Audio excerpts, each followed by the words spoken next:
thanks very much. That's okay. I mean, it'd been different. He said, I don't want your award and that kind. But he said thank you, and he sent somebody along. I mean, it's fine. I Because can accept you've that. won some awards as well, haven't you? You've got some awards. Yeah, I've got different music awards for different things. I've got a gold record for been number one on the Reverb Nation charts, I think 3 times. So I've got some of them things, and got the award for the best guitar player from XLR Radio Europe. Them kind of things. I mean, mostly musical things, you know. Yeah. I don't no awards for sports. I'm not a sports fanatic at all. I can't watch any sports whatsoever. Neither can I. You know, We have that in common. No, It's I'm about the not- only thing, though. it goes over my head. I just haven't got a clue what it's all around. You know, I just can't get it. So the next record we're going to do is Snowy White Bird of Paradise. Tell me why you've chose that one. I chose that because, like, the records I've chosen, in my desert island disc part, if you like, by people I've actually met. Like, I could have played something by Stevie Ray Vaughan, or anybody like that. Even Eric Clapton, who was a brilliant guitar player too. But I haven't met Eric. I saw Eric at the Ranjam Club at the first gig that Cream ever did, and brilliant. But I mean, it's nice to talk about people you've actually met. You can actually, you've got some input to it, and you say, yeah, well, I met the guy, and I know that. So I met Snowy White in the Intrepid Fox in Wardour Street in London, along with Don Williams, the famous country singer. Oh, yeah. And we had tea and sandwiches in the Intrepid Fox, and we were talking.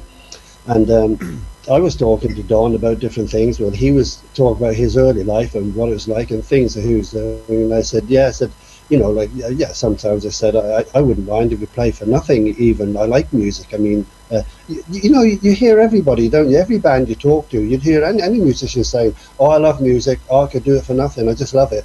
But it's like only when you hear people like Don Williams saying, but who pays the bills? Hmm.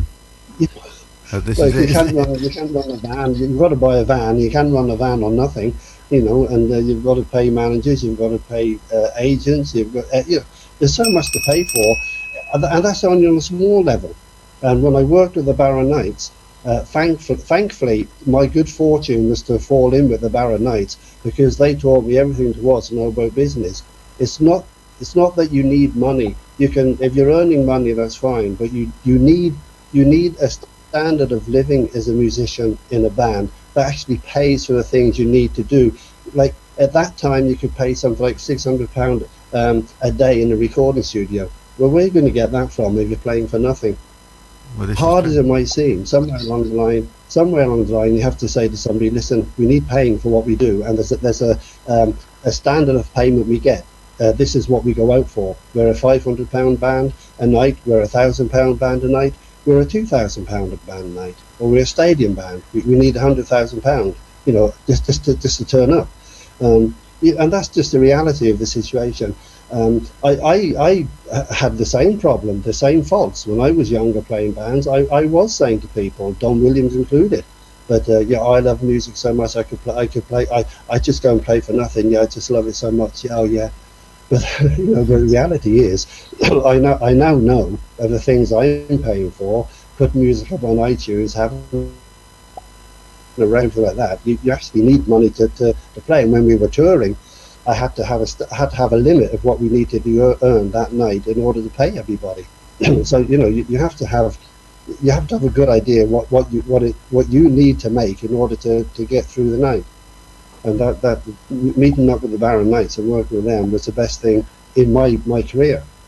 So that was the highlight of your career, do you? Meeting the Barrow Knights? One of the highlights with my career would be working with the Barrow Knights. Apart from anything, they're such an underrated band. I mean, they went out as kind of a comedy band, if you like. But the reality of it, these guys are brilliant musicians. I mean, they're outstanding musicians. Half of the Smarties adverts and all them are all their harmonies. When you listen to them adverts, it's the Barrow Knights doing harmonies.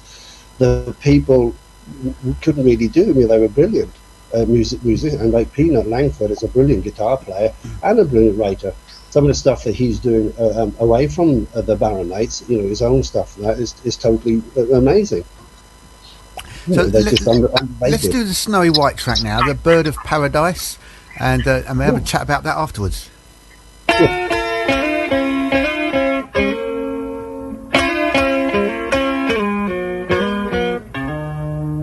Saw you flying by,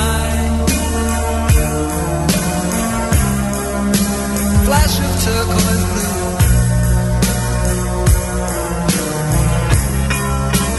I just had to try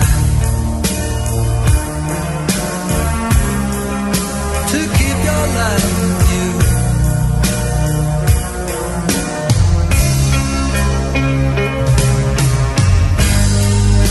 My bird of paradise, sweet bird of paradise,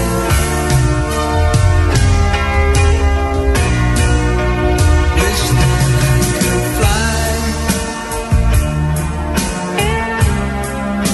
I'll be beside you now,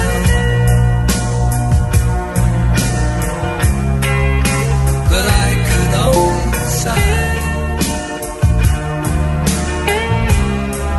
and watch you circle round.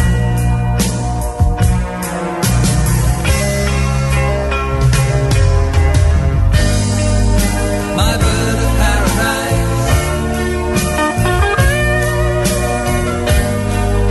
sweet bird of paradise,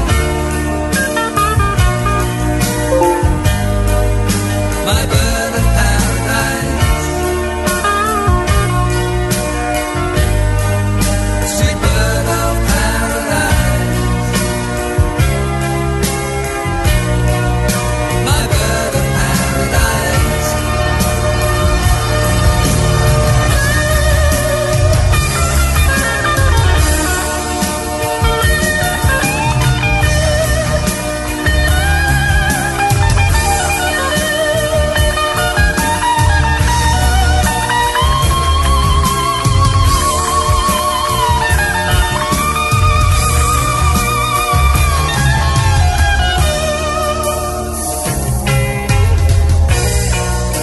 Saw you fly away. When will you come again? So I can watch you play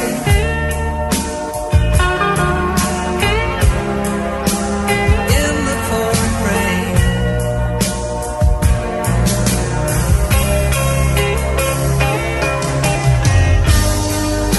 My bird of paradise, sweet bird of paradise, my bird of paradise, sweet bird of paradise, my bird of paradise.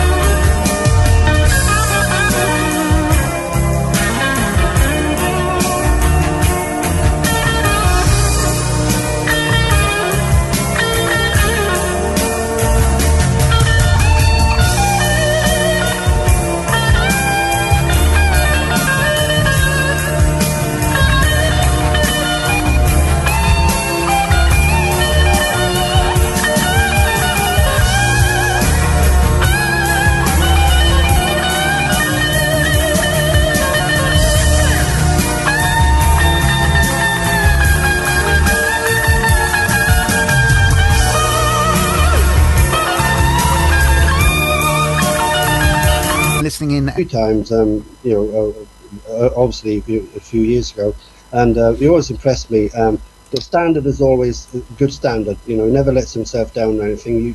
What you hear is what you get.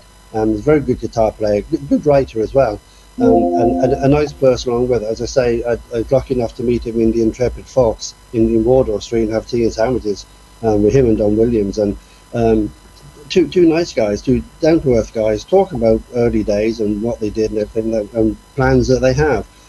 So like, it's very very good to meet him, and a nice guy. And I like to play that track because he deserves it. It's a damn good guitar solo, and the song is good. And I'm always pleased when I hear it. Always brings a smile to me when I hear that song. I think, God, good old Snowy, he's a good guy. So what are your plans for the future, Will? Sorry, Steve? What are your plans for the future? Well, I'm still recording. I'm just starting to do a blues album now at the minute. I hadn't done a blues album, but the new album coming out is more. The last track you'll play is a Torpedo to My Heart, and that's on the new album coming out. So this should be putting together just a blues album. So I'm trying to write about 10 blues songs. I can record here at the studio and then release a blues album. Maybe a couple of singles in between, and hopefully to help other people if I can help anybody else along the way. I like helping people, and I get a lot of friends on Facebook asking me different things. They want to do this, they want to do that. I give advice. I just hope the advice I'm giving is right for them. You do the best you can for somebody, and I think that's all you can do. As long as you're helping somebody, that's the main thing. To be helpful. I mean, there's plenty of room for everybody. I find. So I was going to say, since I connected up with you, I've had so many people coming requesting French from me. I think because I think they want to get on air as well. No, but I think music can be such an isolated, unstable situation because it's really built around money. A lot of people talk about money and music, and if you can just satisfy yourself with going out and getting what you need to get through the week, it's no different than, like, people say to me, what do you do? What do you do? And I say, I have a job. I'm a musician, and to me that is it. It's a job. I work at being a musician, and the money side of it. Yes, I know now that you need money to pay the bills and do what you're doing. But I think if you just put a price on the standard you are at the minute, if you're playing in a pub band, then you get pub band's wages. If you're playing in a concert, you get concert wages. If you're playing on Top of the Pops, you get them wages. I mean, it's all has to be relative, and just be happy at the stage that you're in. If you're playing in a pub, we all played in pub bands, Kajagoogoo as well, and myself, and everybody played in pub bands, and everybody did. Jimi Hendrix did the Chimping Circuit, there's no shame in that. And that I've got friends in Leighton Buzzard, a band called Reflections, in actual fact, a great band, great live band, and they still play in pubs, and they've been doing Spot. Right. Well, it's not a difficult question to answer. It's just it's more of I don't know, an educated answer, I suppose, Sonia. Music has changed in the time that I was playing music. When I was playing music, one of the first riffs that people were saying to me, when you write a song, you have to have an opening. And I always remember, down, down, down, down, down, down, down, down, down, down, down, down, I'm a lucky fella tonight, and that kind of thing. In the day when I was writing songs, you had an intro, you had a verse, and then you had a chorus, a lead break, or middle eight, chorus, fade out and end, and that became a hit record. It's something that, as they say, it was something that the postman could send it going to work. You had a hit record. But today, it's with rap music. There's a generation of people today, young people today, who never actually heard songs like the kind of songs I'm writing. They haven't heard them. Their music today is like maybe rap inspired, and it's done more to a beat, to a drum and bass beat, more than it would be to creating a song, a 3.5 minute song with verses, choruses, intro, middle eights, and that's it. So it's compressed really to just drum and bass and somebody talking over that tune to suit the drum and bass that they've got.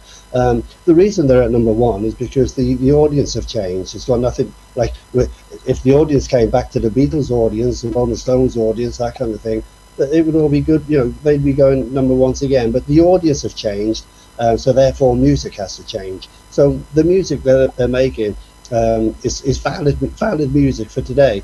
You have to realize when you are in music, when you are in the music business, there's no such thing as bad music. It's only played badly. Yeah, that one you just So that's the did difference. Dandelion. That was Edison Lighthouse, wasn't it?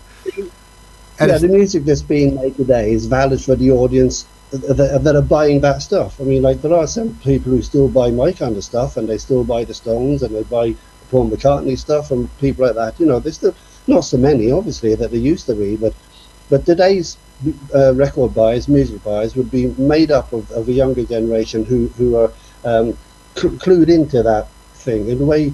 You know, computers have thrown all people our age group, you know, apart, because you have to learn. We're playing catch up, whereas young people today just whiz about on computers, but we're playing catch up. You know. So in your past bands, you played. I'm just getting another from Stevie Music there. We mentioned the Stones earlier, and you're saying that on Wiki it says that you played the music by the Stones and the Beatles and Jimi Hendrix when you was in your band. Yeah. Oh, absolutely. I mean, like, when we were playing, like, even people like Rory Gallagher. Rory Gallagher had at the end of Rory Gallagher's set, Rory Gallagher had about half an hour of the Beatles, the Rolling Stones, and all that kind of stuff. In half an hour, he had a big mix of all them songs, you know, all put together. And went on for half an hour. You know, close your eyes and I'll kiss you, and the whole audience was all singing along. You know, like you. Let's face it. Who wants to play in a pub where somebody comes up and says, "Oh, mate, can you play something we know?" You know, you don't want that. So you obviously play things that people do know. Of course. So you play, playing in a pub, and you play things, and because you hope people will appreciate in the night. You know. Yeah. Oh yeah, we played all the Stones, the Beatles, all that kind of stuff. You know, Jimi Hendrix. Oh yeah. Let's do your next one. It's Too Much Love, as we just mentioned it earlier on. And is this on your latest album or one of your old early ones? Well, that's on the album now, the early years. Right, and that's available now, is it, to download? Yeah. Right, so let's do this one now. It's Too Much Love.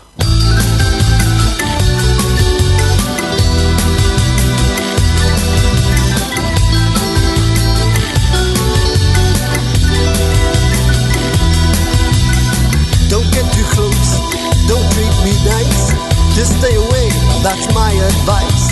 I'm a loner, baby. I'm a loner, baby. Don't be a lover, don't be a friend. That kind of love will only end. I'm a loner, baby. I'm a loner, baby. Too much love will get you burned. Stand too close to the flame, you're hurt. What you get is what you've earned. Too much love will get you burned. Hear my words, hear what I say. Protect your heart and stay away. I'm a loner, baby. I'm a loner, baby. Listen now, what I say is true. Just stay away or I'll hurt you too. I'm a loner, baby. I'm a loner, baby. Too much love will get you burned. Stand too close to the flame, you're hurt. What you get is what you've earned. Too much love will get you burned.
And there we go. That's the man himself. And Too Much Love Will Get You Back. Idea, and they've nearly written the song for you.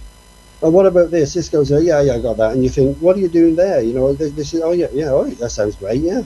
So you put most of these songs together in like a jam session, do you? Or do you actually sit down and you write it out first and then you see if it works? Yeah. But you, in a studio, you get people who are very good in the studio. You know, they're very, excuse me, they can put things together very good. They have that gift of being able to say, how do you get over this bit? Well, we can put this chord in, that chord in. You know, you have people like George Harrison's one of them people. You know, he's one of them. You know, check out Guitar George. He knows all the chords. But he can put. You know, if you're stuck, how do you get from? You know, how will we come into the chorus, or how will we come into? You know, people like George Harrison would have said, you know, like, what about this chord? And you've got a chord there. You think, yeah, why not? Well, I've got another question for you from Oliver. He says, he says, I put a neon notice board for this question because I think I've missed it before. Sorry, Oliver.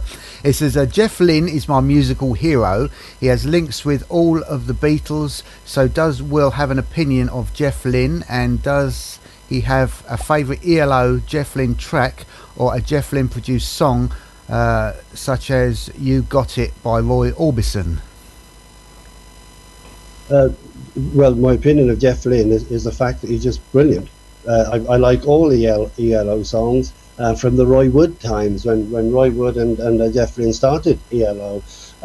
If anything, I'm sorry that Roy Wood and Jeff didn't work longer together, because I think it could have come out good. You know, Jeff went on being more of a producer and an arranger and a writer. Mr. Blue Skies would be one of my favorite tracks of all time, and Telephone, that kind of stuff. I have, they're just brilliant records. You cannot say anything about ELO or Jeff Lynne that wouldn't be positive. There is nothing to say that there's unpositive. I mean, he's everything. He's a great writer, a great keyboard player, he's a guitar player, he's an arranger, producer. He's the one-man band of the whole thing. Extremely talented. I would have them all together. Tom Petty, you get them all together, and you've got to make that work. You've got to, can you imagine anybody else being in that situation? Because you'd want Bob Dylan who won't be saying, I want to hear me a bit more. Tom Petty would be saying, can I hear me a bit more? Roy Orbison definitely would be saying, I want to hear me. You need somebody of Jeff Lynne's professionalism, if you like, and coordination to be able to say, this is what we're doing. If you leave it to me, it'll work out okay. And everyone listened to it, and everybody said, yeah, that's fine. So, you need that. If you're working with them personalities, somebody like, you need somebody like Jeff Lynne who has that talent to be able to bring it together. Sure. So well done, Jeff Lynne. Yeah. Let's do your last track. It's Torpedo to Your Heart. This is from your latest album, is it? It's from the outcoming album, which will be released, I think it's the end of March. So this Torpedo to Your Heart. So it's actually I'll just explain this to people, where it's coming from. When people say that you're voted the best guitar player in the world for 2014, I just explain how this happens. XLR Radio played tracks on their radio show and got people to vote. It's not like I stood next to Jimi Hendrix and Eric Clapton and Stevie Ray Vaughan or so, and they all said, oh yeah, you're the best. This doesn't work that way. What happens? It'd be the same as you saying, like, I'm going to play 10 artists, and they all play piano. I want you to tell me the best piano player you think is. And people would just say, oh, he's the best. I like him. And the more people vote for that person, that's what you've got. I mean, I don't consider myself to be the best guitar player in the world. I never did. I just consider myself to be lucky that I'm in music at the level that I'm at, and I've enjoyed the journey. But that's I just want to be clear with people that's how that works. It's a bit like X Factor. At the end of the day, they get this voting system, and it might not be the person you think, oh, they're rubbish, he should have won or she should have won. Unfortunately, that's not how it works. If the more people press the red button for somebody else, they get the vote. And that's what happens in a voting system. When they played this track, they voted on some people, another guitar to XR Radio and said that the song, the guitar, when the guitar break comes in, is part and parcel of the song. It fits. It all seems like one thing. And I think I was just lucky enough to get that feeling within the song, So I'm not sitting here saying, "Oh yeah, I'm the best guitar player in the world." I'm saying, what I am saying is thank you to all the people who took time to vote for me, and I'm very grateful for that. But as we speak, there are guitar players who will be far better than I ever could be, or maybe would want to be. So and I wish them every luck too. Before we do this one, I've got one quick question for you. I'm getting my voice coming back again in my headphones. It says, of all the shows that you've done, which one stands out most in your mind? We played at Blackpool Theatre one time. That was good. I enjoyed that. Mostly, I think. I hope I'm not going to offend somebody. I wasn't that keen on the American thing, and I don't mean America, and I don't mean Americans. I mean the American thing. And we're sitting there trembling, and but their attitude is hey, what that kind of thing. But I wasn't really happy with that. And the driving on the left hand side and all that, difficult, there's a lot to take in. So I was glad to get back. Actually, we did two tours with the Diamond Little Band. We did two tours of America. When I say tours, I think we took in about 8 or 9 states. That'd be the equivalent of playing 2 tours around England. Yeah. But English tours, I think, suited really us better because we were kind of like a bluesy, rocky thing, and we were blues. And that it's more that kind of thing. The clubs were far better, in that day. I think they're good, So I really, as far as goes, I think I've enjoyed all of it. And I have to say this as well, in case people are saying it's all right for him. I'm one of the lucky ones. It's always been said to me by everybody else. You join a band and you think you're going to work with these guys all your life, and then about a year later you end up in court fighting a publicist wrangle, or maybe a copyright angle over material, and you don't talk to each other ever again. And and that's the sad part of music. So I mean, I've been lucky in the fact that the people I worked with and the people I met, I didn't have them problems. So many bands have had that, haven't they? I mean, even Procol Harum with their intro to White Shade of Pale, they've had problems with that as well, over who owns it and stuff like that. Right. Yeah. I mean, I was just one of the lucky people that I just did my own thing, and what I did, I helped people to write songs, and I didn't want any. I wasn't looking for anything in there. That I wouldn't be interested in that kind of thing. If you help somebody, you give somebody a leg up, do it with a good heart. Let's have a listen to this song that made people vote you as the best guitarist in the world. Do you want to introduce it, and we'll do it for you? Yeah, this is Torpedo to Your Heart. It's from my new album. It's Will Ludford. You listen to Will Ludford on the Steve Castle SpotLight show. If it's my time is coming up, first I'd like to thank you, Steve, for taking time to have me on the program. I appreciate it very much. And secondly, I'd like to thank all the people who listened in and asked questions and were interested in what we're doing. It's been very thoughtful of you to tune in. Hope I haven't bored anybody, and I hope we've made more friends together. And listen, I'm on Facebook like you're all on Facebook. Add me as a friend and keep in touch, and I appreciate it very much. It's Torpedo to Your Heart. This track, as I say, was voted for by listeners to be the best, for me to be the best guitar player of 2014, and that I'm not the best guitar player of 2017. Somebody else is, but for this track, I was very, very, very lucky that enough people voted for me. In the same way that people they had a chance of voting for all of the artists. I was just very lucky that enough people voted for me. So it's Torpedo to Your Heart by Will Ludford. I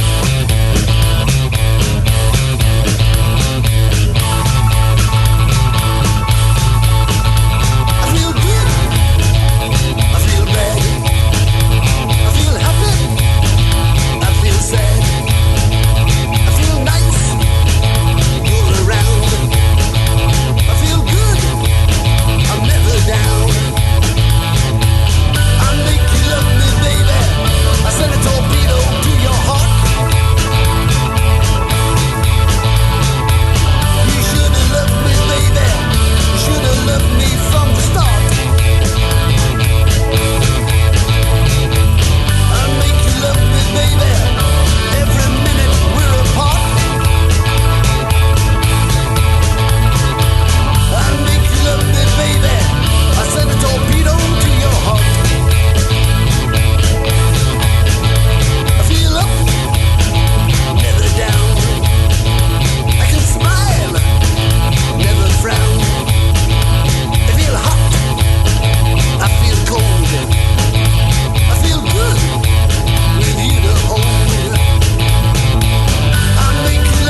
still there, Will?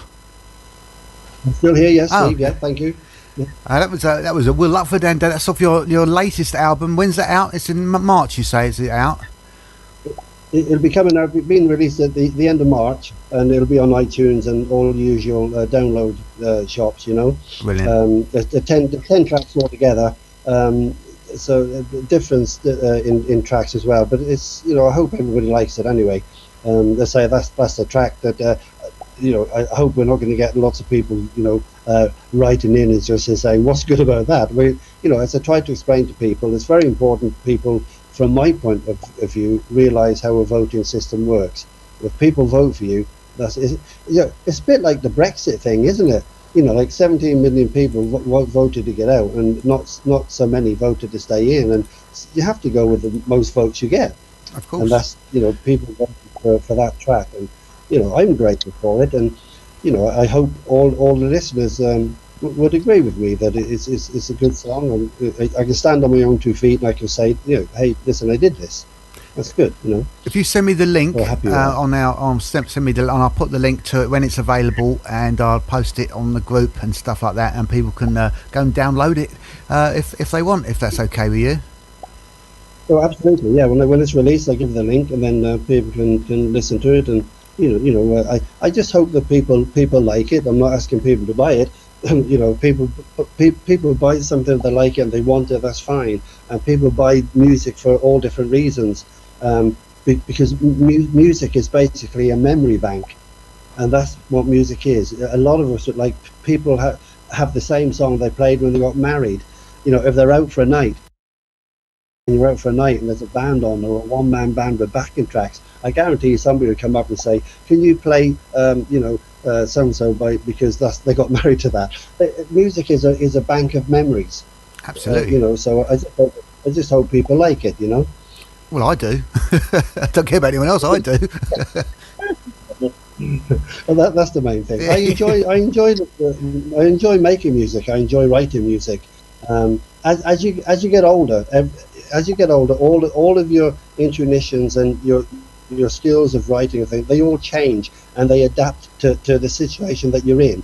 You know, your mind automatically knows that. You're not 70 years of age writing a rap song. You know, your mind actually, your mind goes with you, and you start writing and playing with a feel of your age. And I think that's, you know, like you look at B.B. King. I mean, he mellowed all through the time, and he in his 80s he was playing stuff that was that he could do, that he was suitable with, you know. So, you know, it's good. Well, I just want to thank you, Will, for giving up your time for us and coming on and doing this interview with us. I really enjoyed it. I hope that all the listeners have out there as well. And so what are your plans now for the future, apart from this album? They've got a blues album coming out, and that track is on it, is it? The blues album? No, that's the new album. I'm working on a blues album now. I mean, I'm writing songs for a blues album that I'll probably have out for next year. Right. It just takes a long time. You know, if you're signed to a major record label, they sign you for something like real music is going at the minute. There's more indie artists now, and more indie artists are getting more exposure. You can take your time to do something, because there's nobody banging on your door saying, come on, we want an album. So you can take your time with it, and, you know, hopefully put it together well. Yeah, well, we're looking forward to your new albums and your blues album as well.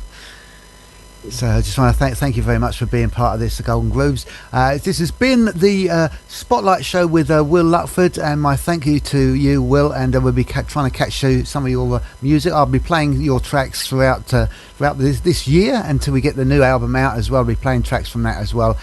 So thank you very much, Will Ludford. Thank you very much, Steve, and thank you to everybody.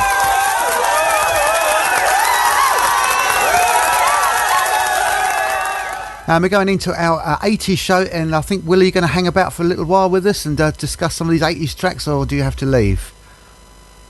I'll have to leave in about 15 minutes to explain to everybody I've got to take the dog out. Oh, so the dog otherwise I have a lot of cleaning up to do. Okay. We'll be back with Nick Kershaw with that 80s show in a few minutes. Don't go anywhere.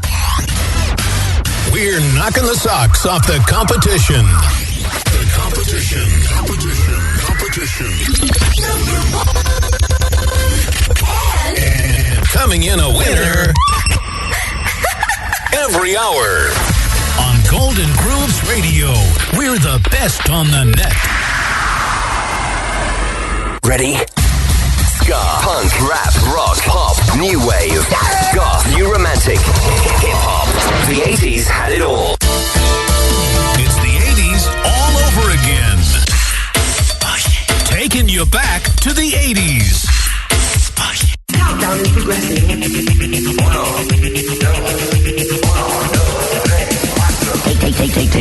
Taking you back in time to the 80s. Mango.